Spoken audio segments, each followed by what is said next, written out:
সত্যেন্দ্রনাথ দত্ত, ও আচ্ছা, সত্যেন্দ্রনাথ দত্তের পরিবারের ছেলে তুমি? বাহ! সত্যেন্দ্রনাথ দত্তের তো প্রচুর কবিতা আমরা পড়েছি। হ্যাঁ, সৌম্য তুমি খুব বড় হবে, নিজের চেষ্টায় থেকে বিচলিত হবে না একদম। সত্যি আমি বলি না, মানে আগামী প্রজন্মের একটা মানে পথ প্রদর্শক যদি কেউ হয় সেটা হচ্ছে আমাদের সৌম্য ভাই। ভাইয়ের চিন্তাধারা, তার ধ্যান ধারণা সব কিছু অন্যরকম।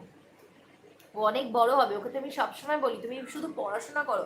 আমাকে বলে দিদি, কি বলছিল সেদিনকে, আগের দিনকে কি বললে লাইভে, আলো তোমাকে আসতে হবে না আমার লাইভে, তুমি পড়াশোনা করবে যাও, আমার লাইভে তোমাকে একদম আসতে হবে না, তুমি শুধু নিজের নিজের পড়াশোনাতে মন দাও। তবে ও যা ব্রিলিয়ান্ট, ও অবশ্যই নিজের সব কিছু করেই ও আশা করি আসে।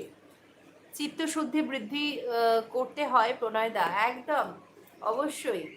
সৌম্য কি এম? সৌম্য ভাই তোমার এম কি? আমার রঞ্জন দাদা জিজ্ঞেস করেছে, সৌম্য ভাই তোমার এম কি? অবশ্যই একটা ভালো মানুষ হওয়া। ভাইয়ের আমি যেটুকুন ভাইয়ের সঙ্গে কথা বলে বুঝেছি, ভাই কিন্তু সবার আগে একটা প্রকৃত মানুষ বলতে যেটা বোঝায়, ভাই কিন্তু সেটা চায়, যে একটা প্রকৃত মানুষ হতে গেলে একটা মানুষের মধ্যে যে জিনিসগুলো দরকার, যে ধ্যান ধারণা চিন্তা ভাবনা সব কিছুটা, আমার মনে হয় ভাই সেটাই আশা করি হতে চায়, যে একটা প্রকৃত